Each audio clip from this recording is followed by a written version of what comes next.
കരൂർ ദുരന്തത്തിൽ മുൻകൂർ ജാമ്യം തേടി തമിഴക വെற்றிക്കഴകം നേതാക്കൾ. ഒളിവിലുള്ള TVK general secretary Bussy Anand, Nirmal Shekhar എന്നിവരാണ് മദ്രാസ് ഹൈക്കോടതിയിൽ മുൻകൂർ ജാമ്യം തേടിയത്. ജനറൽ സെക്രട്ടറി മതിയഴകന് പിന്നാലെ TVK നേതാവ് പൗൺ രാജും അറസ്റ്റിലായി.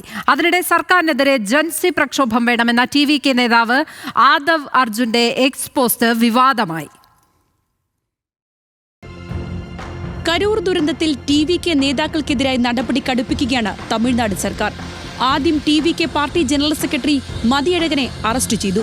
പിന്നാലെ മതിയഴകന് ഒളിവിൽ കഴിയാൻ സൗകര്യം ഒരുക്കിയെന്നാരോപിച്ച മാസി പൗൻരാജിനെ പിടികൂടി. ഇതോടെ പ്രധാന നേതാക്കളായ ബുസി ആനന്ദ്, നിർമ്മൽ ശേഖർ എന്നിവർ മുൻകൂർ ജാമ്യ ഹർജിയുമായി കോടതിയെ സമീപിച്ചു. ഇതിനിടെ തമിഴ്നാട് സർക്കാരിനെതിരെ ജനസി പ്രക്ഷോഭത്തിന് ആഹ്വാനം ചെയ്ത TVK നേതാവ് ആദവ് അർജുനിട്ട എക്സ് പോസ്റ്റ് വിവാദമായി. DMKക്കെതിരെ ഗുരുതര ആരോപണങ്ങളാണ് പോസ്റ്റിലുള്ളത്.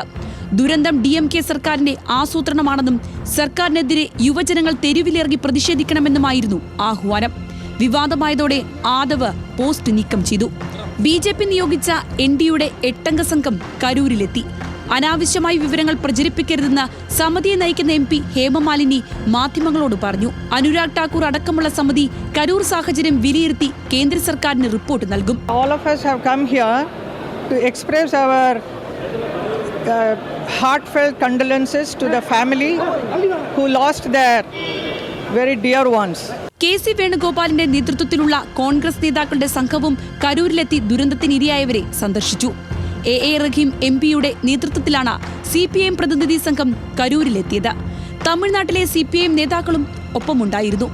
ഇതിനിടെ കരൂരിലെ TVK പ്രാദേശിക നേതാവിനെ ജീവനൊടുക്കിയ നിലയിൽ കണ്ടെത്തി. വീഴുപുരം ബ്രാഞ്ച് സെക്രട്ടറിയായ V. അയ്യപ്പനാണ് മരിച്ചത്. ആത്മഹത്യാക്കുറിപ്പിൽ DMK നേതാവ് സെന്തിൽ ബാലാജിക്കെതിരെ ഗുരുതര ആരോപണമാണ് അയ്യപ്പൻ ഉന്നയിച്ചിരിക്കുന്നത്.